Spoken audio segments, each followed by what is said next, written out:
ever brought your magic to Walt Disney World like, hey, we came to play? Did you tip your tiara to a Creole princess or get goofy officially? Step up like a boss and save the day? Or see what life's like under the tree of life? Did you? If you could. Would you? When we come through, it's true magic. 'Cause we came to play. Bring the magic at Walt Disney World Resort. Meet the next generation of podcast stars with SiriusXM's Listen Next program, presented by State Farm. As part of their mission to help voices be heard, State Farm teamed up with SiriusXM to uplift diverse and emerging creators. Tune in to Stars and Stars with Issa, as host Issa Nakazawa dives into birth charts of her celeb guests. This is just the start of a new wave of podcasting. Visit statefarm.com to find out how we can help prepare for your future. Like a good neighbor, State Farm is there. O.G. Make some noise!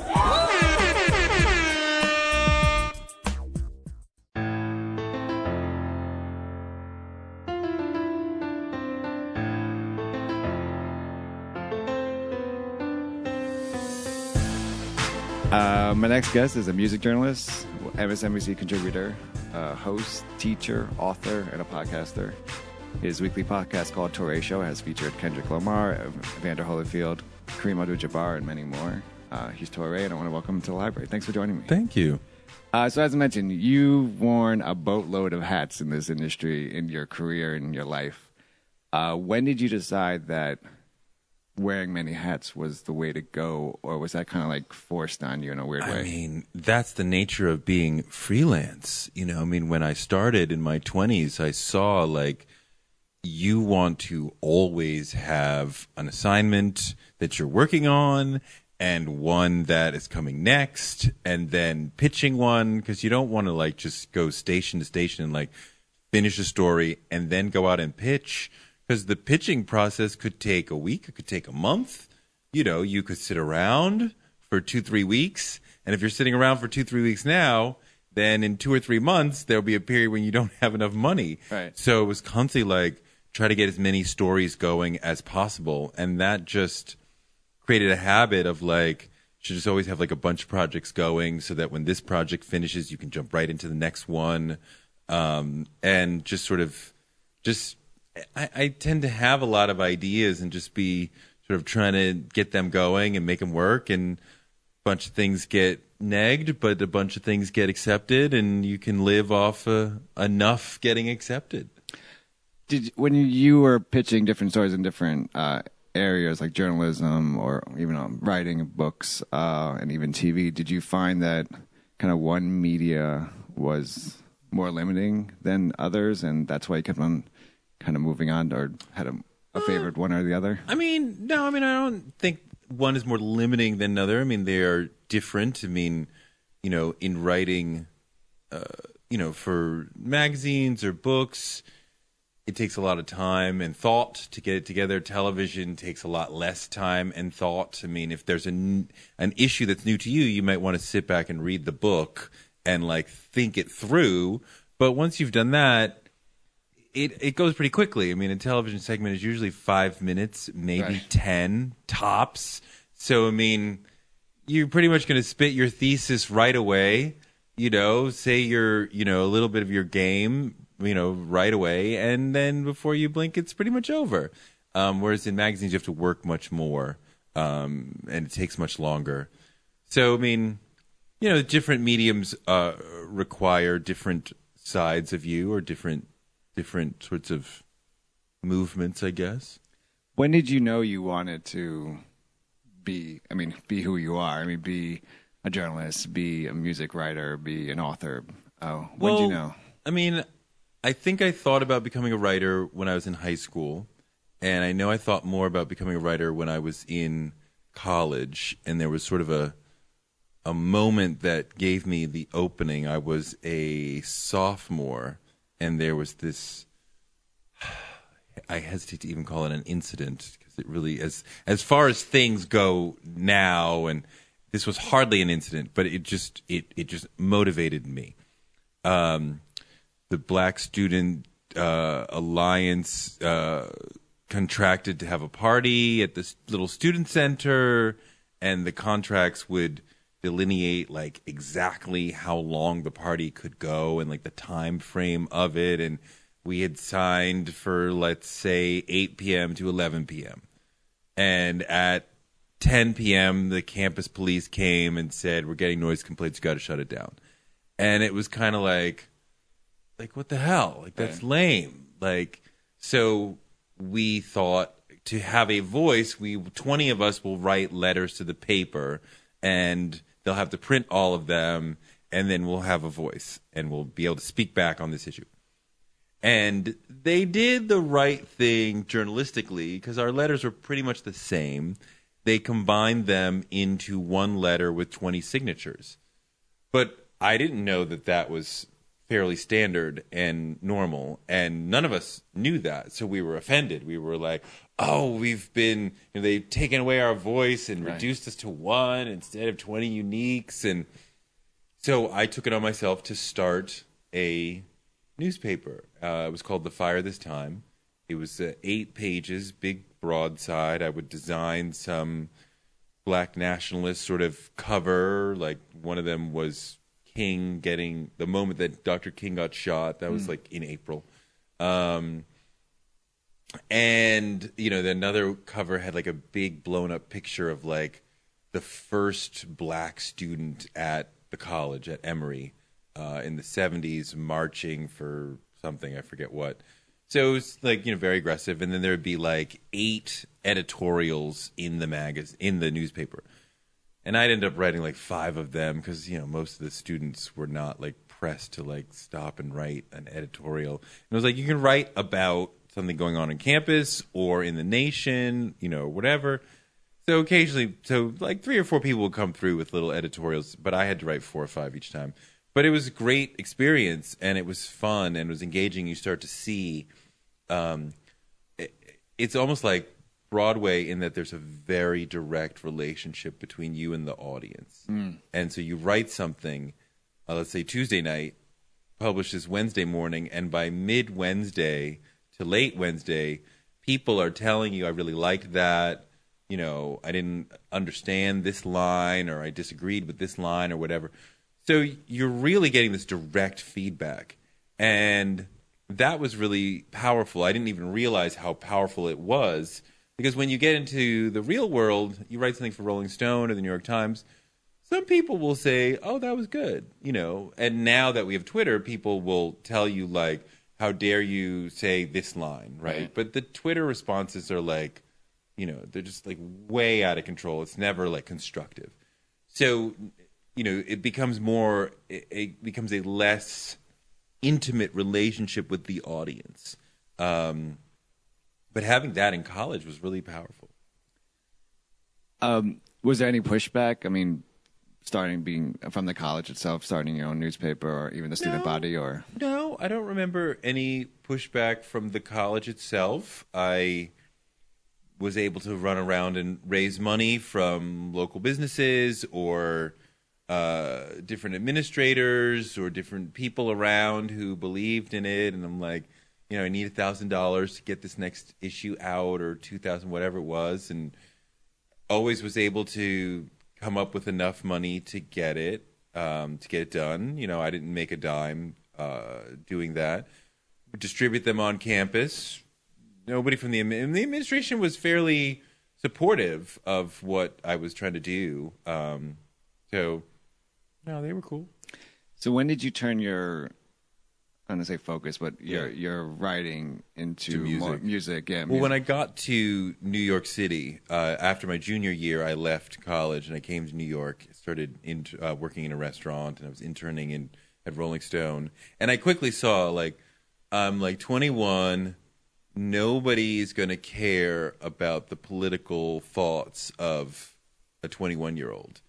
But I love hip-hop, I can talk about hip-hop, and I can use hip-hop in a way to talk about some of the political ideas that I have, because hip-hop is so inherently political. Right. A rock writer or, somebody covering pop or soul music, you're not really going to get the opportunity to talk about politics in the same way, because hip hop is very much engaged with, police brutality, racial identity, poverty, the war on drugs. So you can really talk about political ideas. So I started doing that. Started talking about hip hop because it was exciting and because it was an avenue to talk about politics. What was was there a when you first were writing your piece for Rolling Stone, what did you want to write about? Did that come to fruition? And what did you actually end up writing about? Well, let's see. I was interning at Rolling Stone, so the idea was, just answer the phone, make photocopies. We were like a free labor force. And I was like, I quickly saw, this is not about letting us become writers or grooming us to become part of the magazine. This is just about having a free labor force. So it's like, that's not what I'm here for. Right. So I would go to the other interns and tell them that the boss had said that they should do X task, which was the task that I had been given. So she said she wants you to sit here and answer the phone for the next half hour. Okay. Or she said she wants you to copy this stack of papers. Okay. And nobody ever questioned why is it coming from you and not from her? And so they always accepted, and that would give me a half hour or an hour to go around and chat up the writers and the editors and meet them, and got to know them. And eventually I got fired for being a bad intern, which is ridiculous. But the editors liked me. The music review, the record review editor liked me a lot. He was still a friend. And so he gave me a record review. He gave me a story. I believe it was Naughty by Nature's second album. I believe that was the first one. There's also Belle Biv DeVoe's second album, and I can't recall which was first or second. So it was one of those two. But, around that time, I had done one or two things in the Village Voice. I did a review on The Coup, and I did a review of Greg Tate's book, Flyboy and the Buttermilk, for The Source, and there was something else for the Village Voice. So short, all very short, 500 words. But I worked really hard on those little short assignments. They mattered the world to me. And I think the folks at Rolling Stone saw a Village Voice piece and were like, oh, you wrote that? Okay, that was cool. And you're in The Voice. And they respected The Voice a lot. And so they gave me, the little record review, and they liked what I did. And they kept giving me more and more. With Rolling Stone, it was never I want to do this. It was I want to be in the mix. I want to be a writer, whatever you got. So I was over a few years of just climbing the ladder of writing small record reviews, and then eventually getting to write small features. I think the first feature I did was Run DMC on their comeback album, Down with the King, which was amazing. I got the label to send me all their albums, and I sat there and listened to all the albums.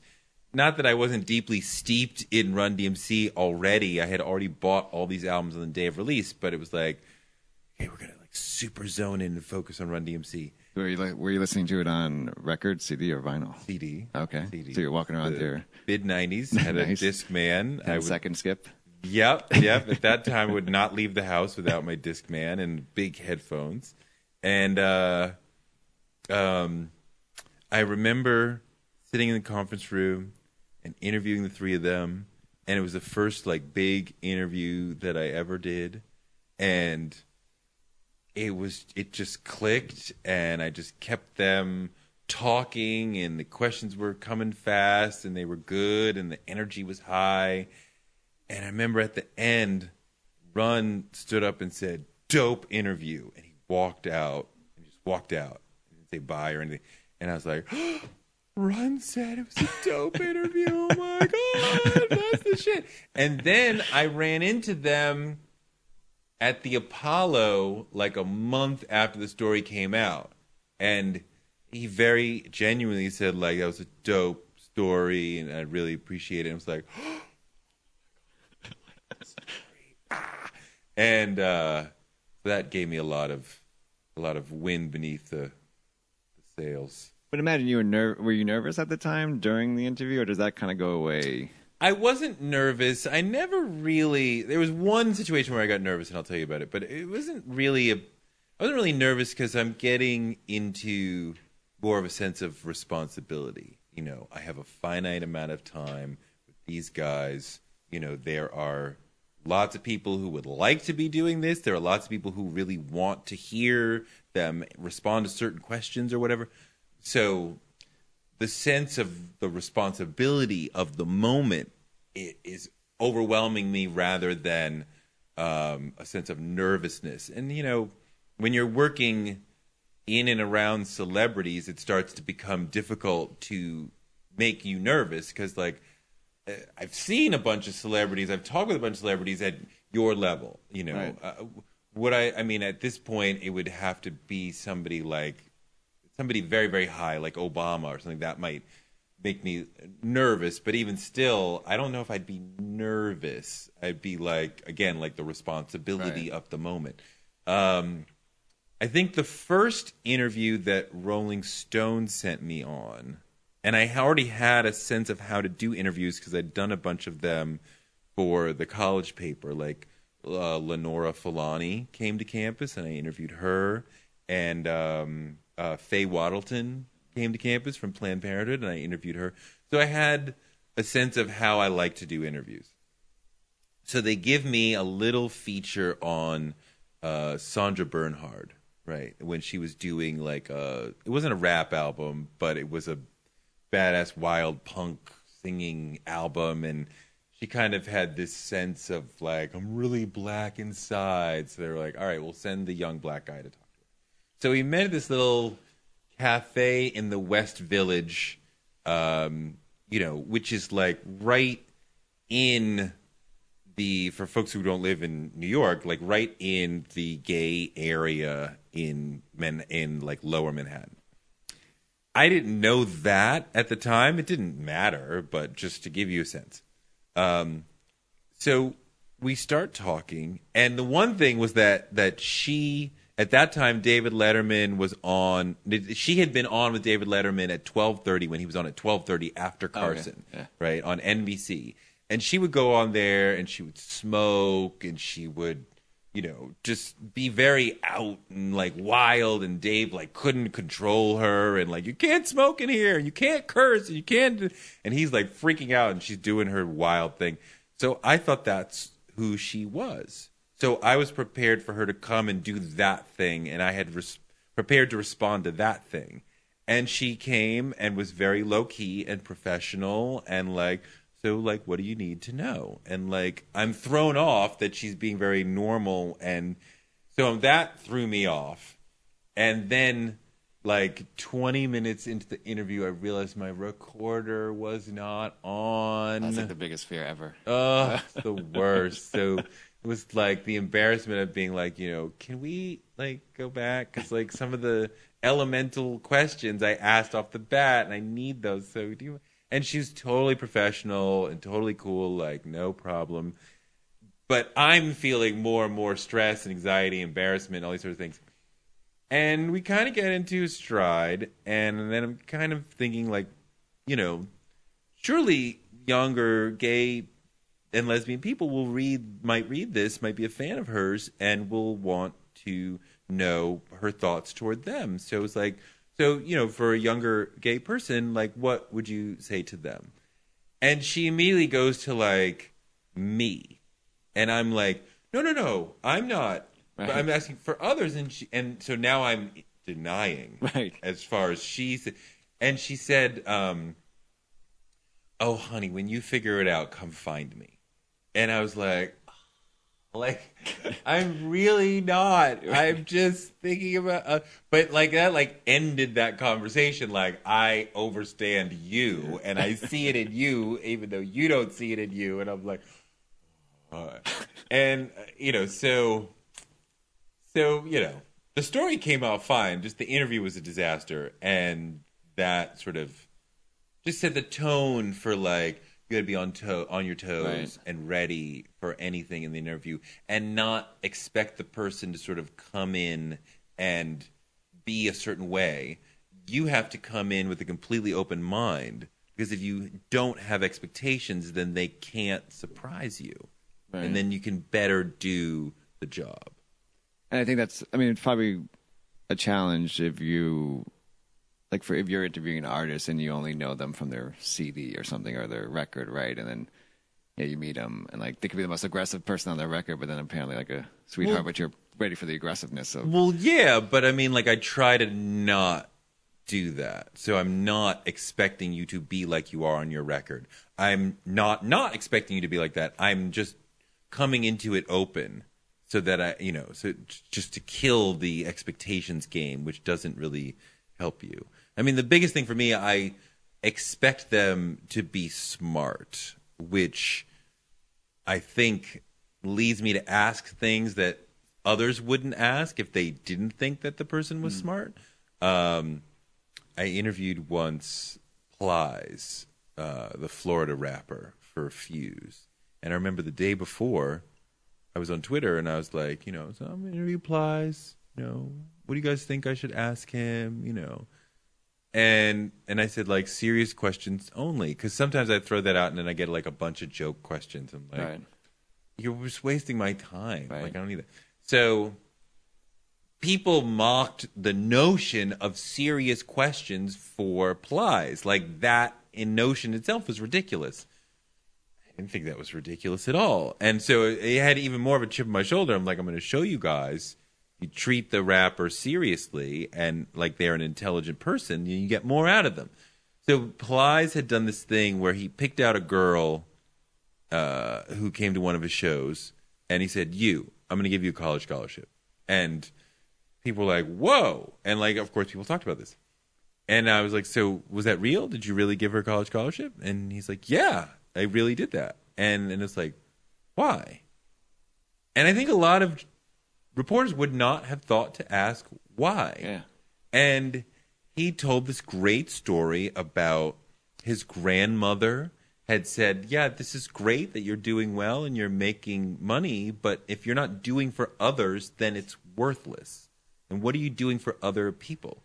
And so he took that and said, okay, I'm going to give somebody a college scholarship. And that's me giving to other people. And it was a really intelligent, heartfelt, thoughtful answer. And it really humanized him. I mean, right? We don't usually think of these rappers as having families. I mean, maybe they create their own nuclear family and push it out in front of you, like, DJ Khaled, and we hear Blue Ivy on the Jay-Z records. But, like, think about their mom, their grandmom, their brothers and sisters, and, and it just humanized him in a really nice way. And I definitely always wanted to do that. I mean, I definitely noticed a lot of times some writers will sort of otherize the black rapper subject, kind of talk about them in a way that makes them seem alien or different. I mean, the vibe of the story, the interview is like, you're so different than me, right? And that comes across in small, subtle, nuanced ways. And I'm like, you're my brother, you're my cousin. Like, I actually know, I have people in my family who you remind me of. So you're not like other and weird. You're like, in my tribe. And music journalism that posits these rappers as like other is problematic because it perpetuates the notion that we are different. And I wanted to bring it together more. I wanted people to feel like, these are not other, these are not aliens, these are just human beings. Prior to, I just want to go back a little bit, but prior to leaving your junior year of college, how, this might sound silly, but how embedded were you into hip hop at the time? Like, I was all about hip hop. I worked at a record store near campus. I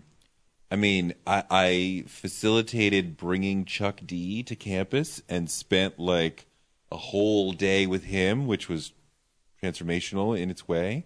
I remember just sitting there listening to A Tribe Called Quest and Public Enemy and Poor Righteous Teachers and KRS-One and all about hip hop.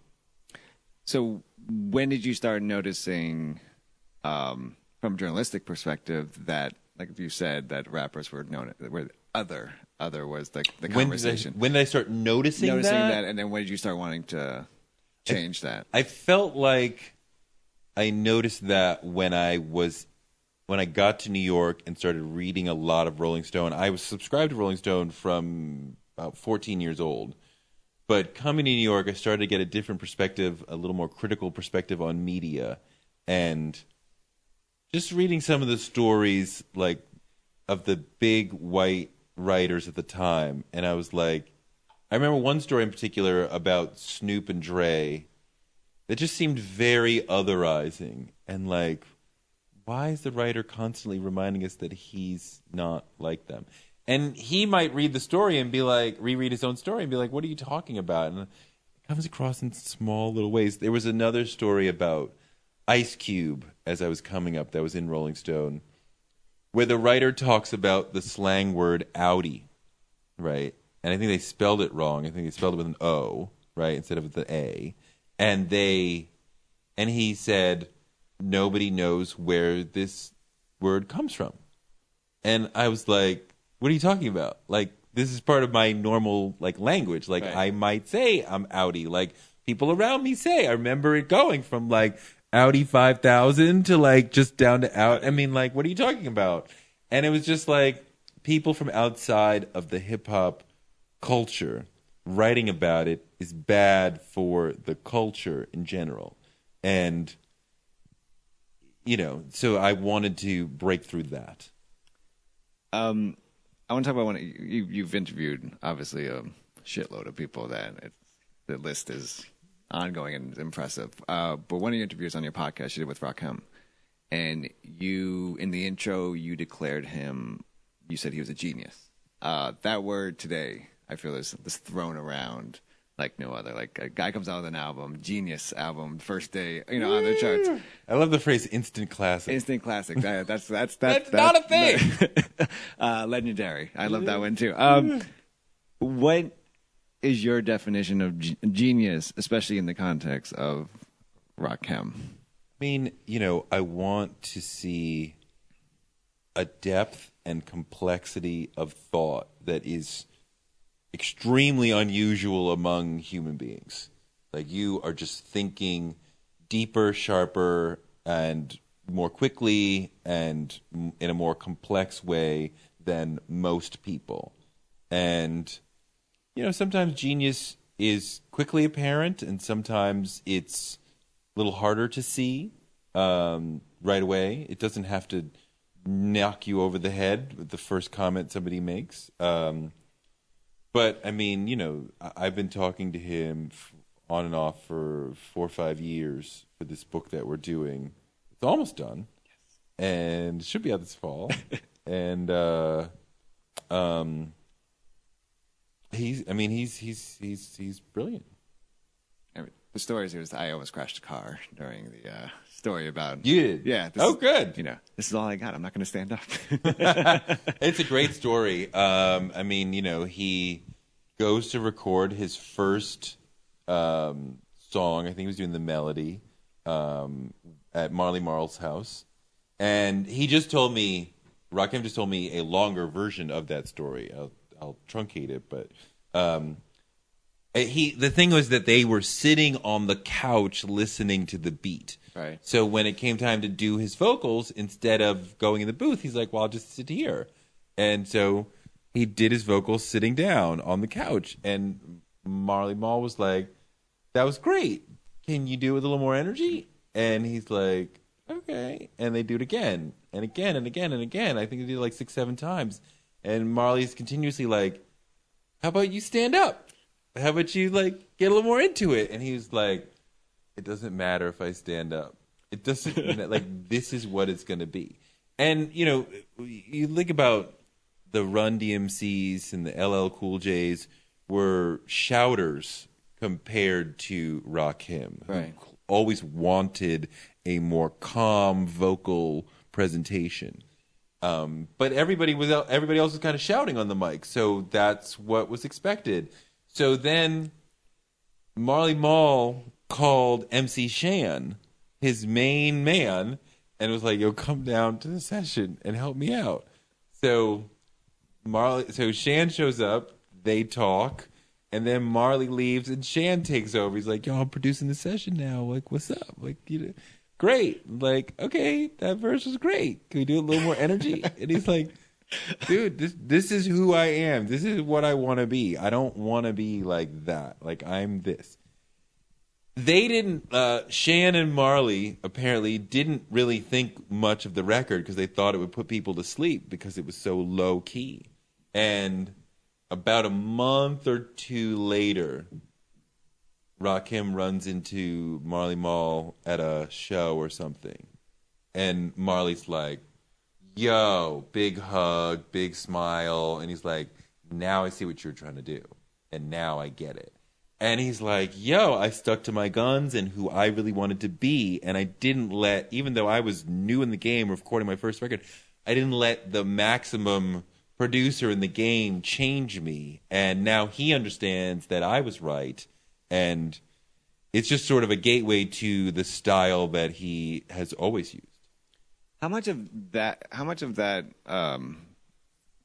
thinking behind what Rakim told you was really not just about having his own style, but also being different than, like you go into hip hop and DMC talked about this with me, but he's like, everyone's doing red, you want to do blue. How much of that was his thinking as well? That was part of his thinking. I mean, he talks about his brother, who he idolizes, always wanting to be different. So he understood that, and sounding different and feeling different than others, than everyone else, was important. I mean, he holds himself above in terms of my ability, my intellect is greater, and my understanding of music is greater than all you guys. I mean, that is one thing that I didn't know, that most people probably didn't know. I mean, he comes from an extremely musical family. His father managed groups. His mother was an opera singer. His sisters are singing all the time in the house. His brother was a killer on the jazz piano. His other brother was rocking the jazz saxophone. Other people would come over and just play music with them in the basement. So, I mean, there's always music going on in his house, and he's the youngest of 5. And he is taking this energy and this sense of being good at music, and his older brother throw a saxophone in his hand when he's 4 and just play that shit, or just, he talked about playing sax behind his brother's back, and, finally his brother finds the reed is broken. "He broke my reed, stay off my sax." And his mother comes and she's like, "Oh, he's really good. Like, he can play anything you could play, and like just by ear." Amazing. And his brother's like, "Really? Like, let's see." And the family is constantly encouraging him. Like, it seems like anything he does musically, the family's like, "That was great. That was great." And is that because he's a prodigy, or is that because they are encouraging of him and or each other? And I don't know. I can't split that. Maybe it's a little of both. You've done, obviously, as I'm going to keep mentioning, many interviews. You've interviewed Jay-Z, Nas, Tupac. There's this argument, right, that people have that if Biggie and Tupac were still alive today, and I know that the direction of hip-hop wouldn't have changed where it is today, do you buy that? Or, I mean, as fans, do we think, from what do we think that artists have more control over kind of the direction of sound than we hope they do? I don't know. I can't even call that. I mean, the fans have more control over the direction of the sound than you realize. I mean, what they buy, what they gravitate toward, is definitely going to shape things. And look, people get tired of the previous stars. I mean, as great as Big and Pac were, people will get tired eventually of the same person. Like Leor Cohen once said this to me. Because it's really about the opinion of 16, 17-year-old boys. That's the center of the whole thing. And you get no points from your friends by saying, yo, the new Jay-Z album is dope. Like, no shit. Every Jay-Z album is dope. You get points from either correctly being the first to say the new Superstar's album is whack, right? That's a different opinion. Or this group you've never heard of is dope. Or this rapper you've never heard of is dope. That you get points for. So, I mean, eventually, no matter how great these guys are, the audience would tire of them. I mean, an audience that is lionizing, all these lulz that we have today, they want their own thing. They don't want their older brothers rap. They want their own thing. So, there's natural impediments that just time itself would impose. Do you think there's always going to, I feel like, obviously there's always going to be this fight generationally of like, old school versus new school, what's better, and then you say your piece and you sound like the angry old guy. I know. It's the worst. I mean, I look at the class of rappers today and I'm like, get off my lawn. Most of you guys aren't shit compared to what we had. I mean, I kind of have a theory of that, the Jay-Z, Eminem, Nas era reached a sort of maximum density in terms of the complexity and the amount of words that they were putting into a given verse. Right. So, which was an improvement or a movement toward greater complexity versus the previous generation. But they reached maximum density. You can't get more complex than that. You can't get more words in the verse than that. So, obviously, the direction had to go in the other way. And those of us who've been looking at it for a long time might say, these are lesser rappers, but I don't know if lesser is exactly the right word. It's more like these are rappers who are using more space, who are using fewer words, who are doing more repetitive things, relying more on the ad-libs to fill the space and create a sort of conversation between themselves. But of course it had to get less dense because it couldn't get any more dense.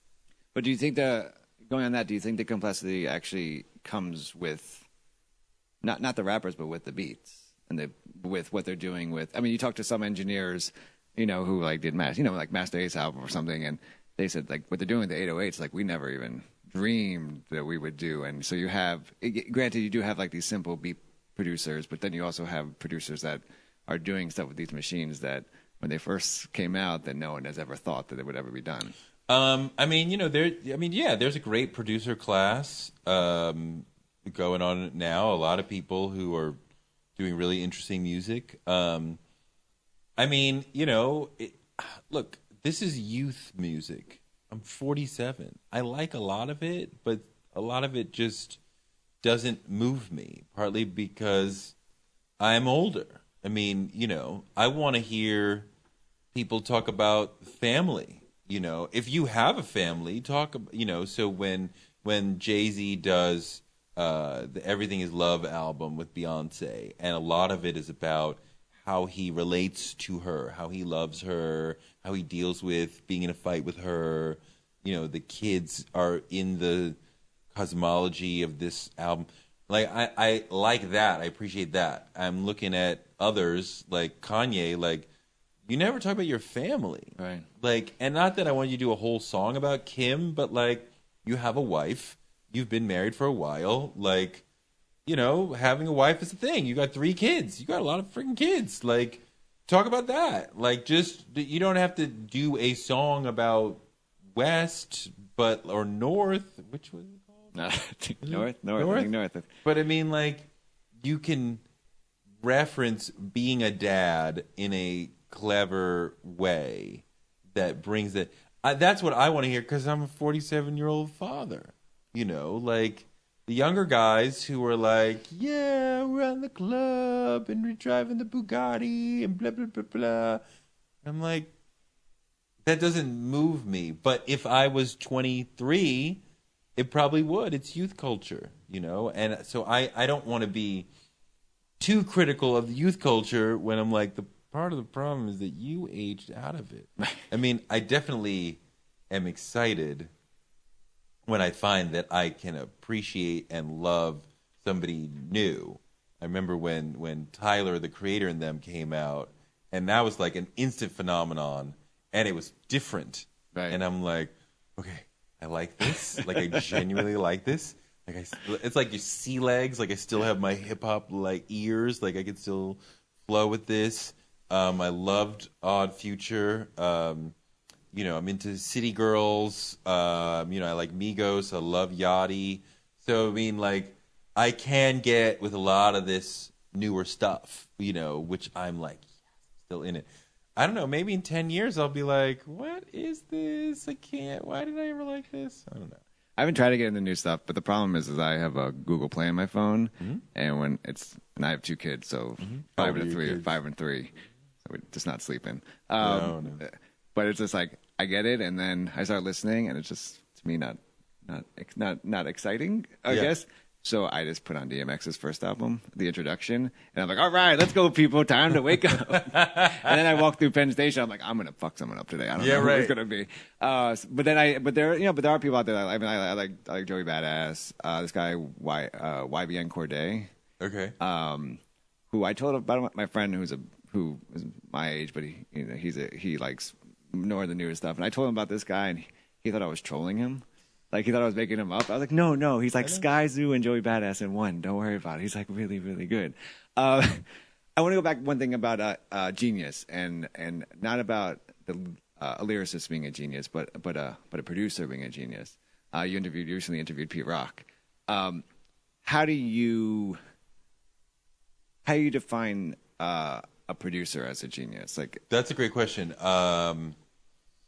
Harder for me because I am primarily a word-based person, so I can more easily identify that string of words was really brilliant versus my wife is more visual, other people may be more auditory, so they can hear a group of sounds and be like, wow, that's an amazing group of sounds as opposed to that group of sounds. I don't know. I mean, Pete Rock has made so many really smart records pulling from, a variety of sources. I mean, when you had producers who were making records that were based on 4, 5, 6 songs rather than one, right. It seems much more challenging and complicated. And to create a sound that is cohesive and such that we know whose sound it is without being told, yet can be repeated in multiple different ways, and yet is different than what everybody else is doing. So, like, when Timbaland comes out, it changes sound because it's totally different. Pharrell, totally different. RZA, totally different than what everybody else is doing, and complex and unique to them. You don't need to be told this is a Pharrell record, it's a RZA record. You can hear it. I mean, those are brilliant gestures. Have you ever heard that the Jay Dilla documentary on the BBC? I don't know. I have not. It's kind of it points out to what you just said about 6 records and one, for one track. And there's a great story that I think his brother tells that they're in Detroit. They just got out of the club. He's with like the Roots. They go back to his house, basement and apartment. It's like 3 a.m. and he goes, I want to play you a sound. I want to play you this new track I'm working on. And he literally goes he starts putting out records, and he goes, all right, that note, and he takes off the record, and then puts another record. All right, that note, takes off a record, and he like 7 records in, and he creates like this whole entire. And then he talked about his genius of just having that ear to being able to do this, and this, and create that amazing beat that kind of just like, oh, okay, oh yeah, oh, you're a genius. I'm not. Don't worry about it. What is you have a podcast now? Yeah. For a minute. Yeah. What have you found or have surprised you that as a journalist that you're able to do in the podcast that maybe you have not been able to do before? Well, one of the big things that I wanted to do was talk about process, because I wanted this to be about success, Touré show. And so you have to talk about process. And like, generally when you go out for Rolling Stone, I'm not talking to Toni Braxton about how you write, how you sing. I've done some writing about how Jay-Z raps, but for the most part, you're not doing those sort of musicological, technical discussions. And that's part of what I want to do here. How do you practice singing? How do you write a song? How do you sing? Like, take me in the booth. What are you thinking about and doing while you're in the booth? With Taraji P. Henson, a lot of it was, how do you act? Like, right. There were so many questions about acting. She was like, boy, I'm about to charge you for this lesson. And then she's like, if I see you on set with Denzel or whatever, I'm gonna like I was just trying to download the entire acting book out of her head. Or with Tony, like, how do you practice? I just want to know those sorts of things from these folks. So that's been a big deal. I've learned, the podcast should be a little bit more even. Like, if I do a straight up interview, and I don't do this well enough yet, if I do a straight up interview with you, I'm laying back because it's not really about me, it's about you. But the podcast has to be more of a conversation. Like, we have to work together to create an interesting moment. Now, any sort of TV interview as opposed to a print interview is going to be like that. I'm not going to inject myself that much, but I'm going to inject myself more for a TV interview because I have to be an interesting character in this moment as well as you.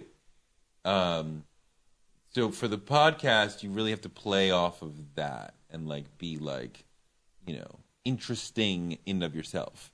So as time has gone on, I've gotten more and more comfortable to talk about different stories that I have experienced that might be relevant in the moment. After my dad passed, I mentioned that on the show several times. As a way of getting to a question about your family, but I'm open about myself, where in other mediums I would be less open about me, because I'm like, it's not about me, it's about you. Do you think that, people have seen you on TV. Does that kind of give you a leg up in a strange way to be more open quicker, I guess, versus like someone who just is coming out of the gate behind, never been on TV before? I think I understand the interaction a little bit better because I've had that plane of it. The thing about television just gets you seen by more people, so more people are willing to say yes because they're like, I know who that is, right. Especially if they liked what you had to say on TV. People feel like they know me even though they don't, which is great because then they're more likely to say yes, I'll talk to you. Television is great for making people feel like you're friends, right? Right. You watch TV generally at home in a relaxed environment, eating breakfast together, eating dinner, whatever it might be. Quite often, other people quite often, you run into a TV star, or better yet, somebody who is like the third or fourth banana on a show you really like, and you're like, where do I know you from? Did you go to Erasmus High School? Like, did I meet you in that club? Like, did we used to work together? Because you're like, you're part of my life somewhere along the line, right? People definitely come up to me and be like, did you go to such and such high school? Like, because you think right. You know me, you just can't place it. And you do know me. We've been having this parasocial relationship. I've been on the tube talking, and you've been at home responding. So in your mind, we've had a conversation. I just haven't met you, but as far as you know, we have met. When you see a movie star, you have generally this part of the analogy is breaking down because of the way we consume movies now. But generally, you have left your home and gone to a theater, and these people appear to be gigantic. Right. As opposed to television people who appear small. Literally small. You don't, when you run into a movie star, you don't mistake that. No. Like, Right. you know, like, oh, he is an actor. You may not place what was he in or what was she in, but you're like, he's a movie actor. Because you're encountering them in a special environment. But for me, you're encountering me in a friendly environment, like you feel like you know me. And just, you know, I mean, you know, when you walk in the room and people know who you are, it's a lot easier to get them to say yes or just to even talk to you.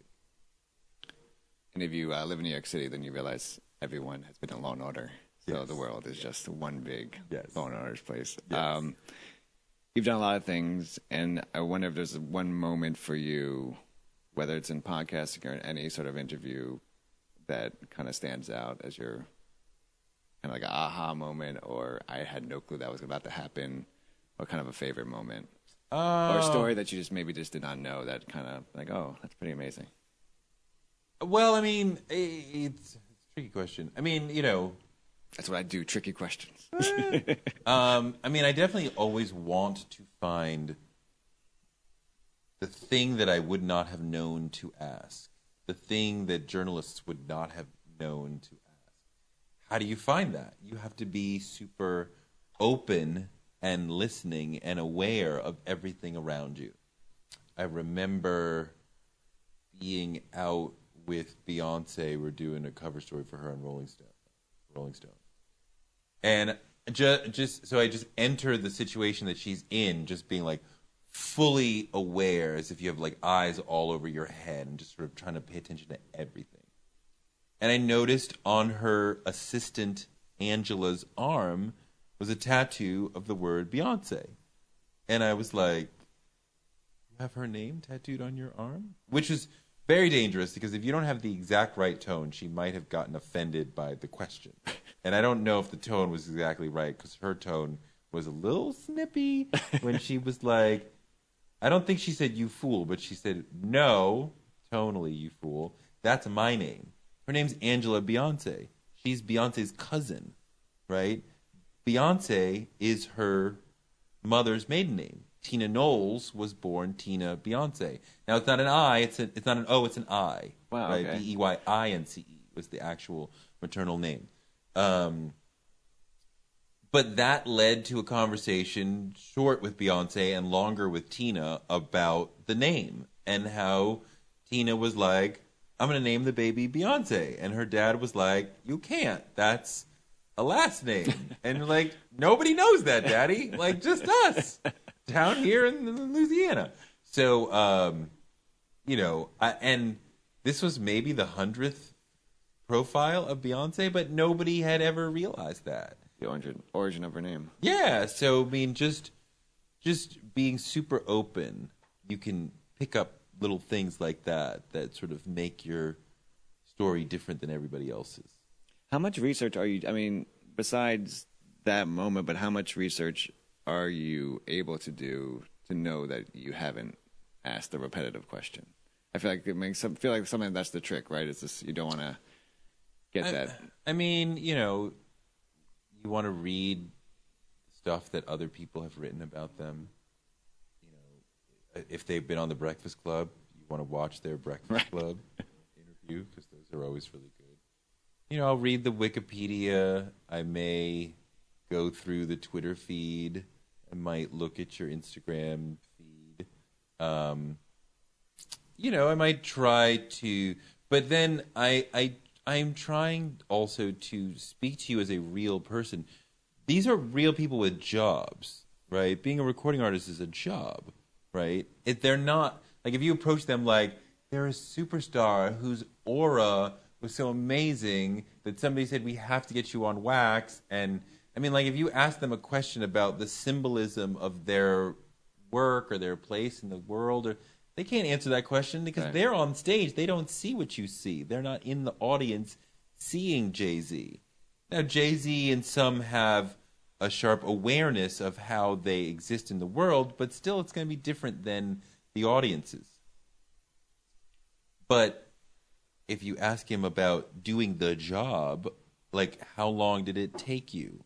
How much was the budget? He might not tell you, but, like, you know, how are you spending your budget? Like, I remember a great conversation with De La Soul once about how nowadays producers tend to not be in the room with MCs. There's a lot of sending files around.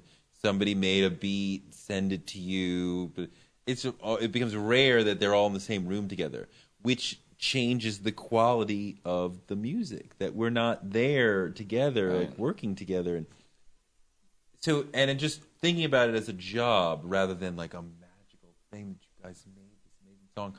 Like, yeah, they're sitting there tinkering from 12 a.m. to 4 a.m. Like, how do we do this?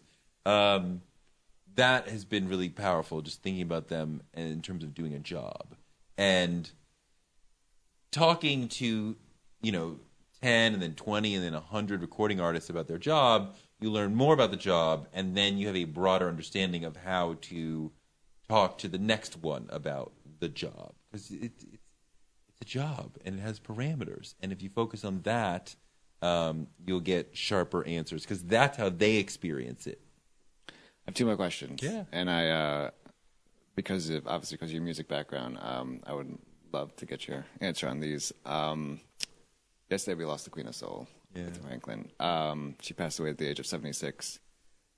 What was her impact on music, but also on American culture? I mean, Aretha was massive, and one of these people who really is part of the movement from gospel to pop soul music. Because there was a time when the church was a much bigger institution in this country. Gospel was a much bigger thing. The pop charts would be filled with gospel songs. And as you move from the late 50s into the 60s, that starts to fade away.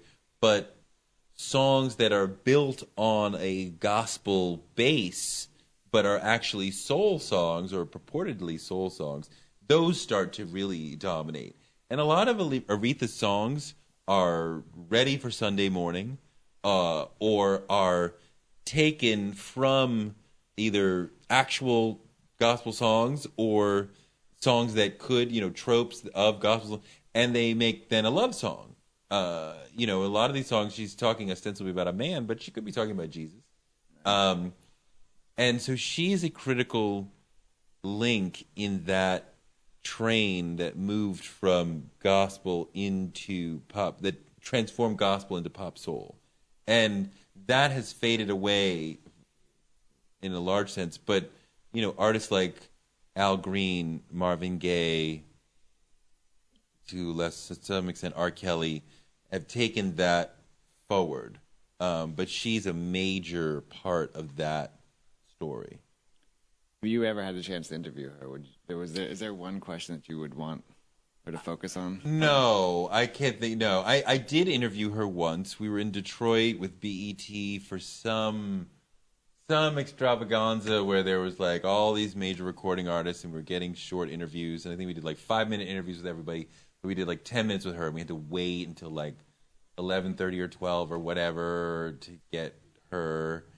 I don't remember anything she said. I remember standing next to her in this amazing dress, and it was like, oh my God, not that I was nervous, but it was like you just super conscious of like, oh my God. Yeah.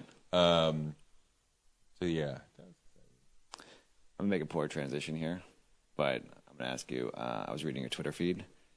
Why don't you like cheeseburgers? I'm just not into cheese. But it's that. But the question, the issue that I was making was not really about cheeseburgers. It's about language, Right. and why I would have to follow saying I want a hamburger with no, I don't want cheese, because I have already said in saying hamburger. I've already answered your question. It's a hamburger. I want a hamburger. Do you think that I'm unaware that there's a word cheeseburger? Do you think I don't know that? Like, I get frustrated when language is used in imprecise ways. Like so if I say I want a hamburger, why are you asking me if I want cheese on it? I've already freaking told you that.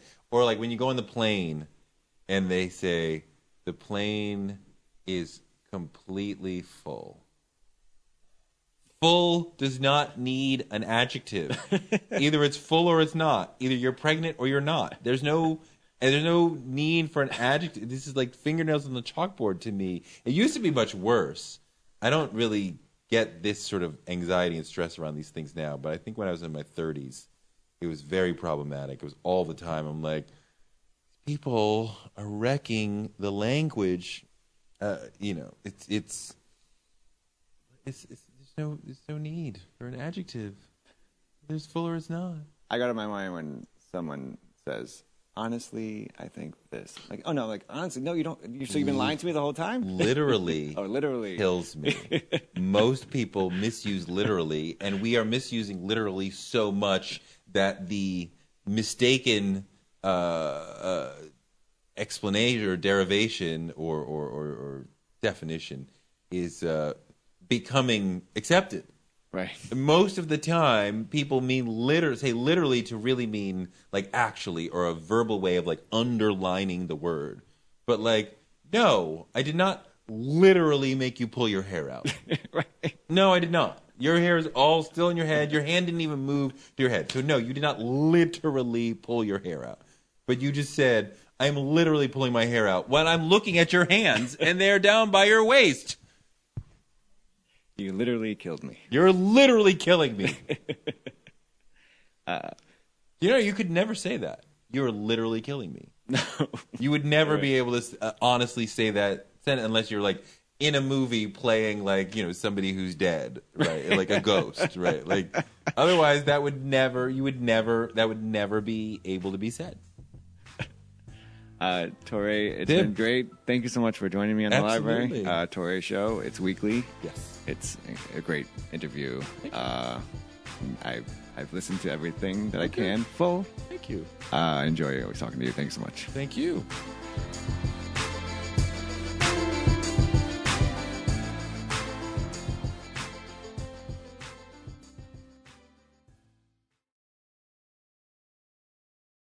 Walmart Plus members save on meeting up with friends.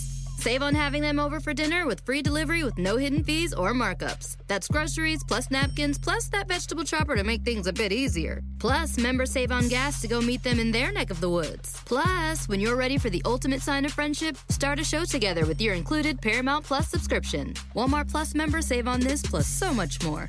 Start a 30-day free trial at walmartplus.com. Paramount Plus Essential Plan only. Separate registration required. See Walmart Plus terms and conditions. Meet the next generation of podcast stars with SiriusXM's Listen Next program, presented by State Farm.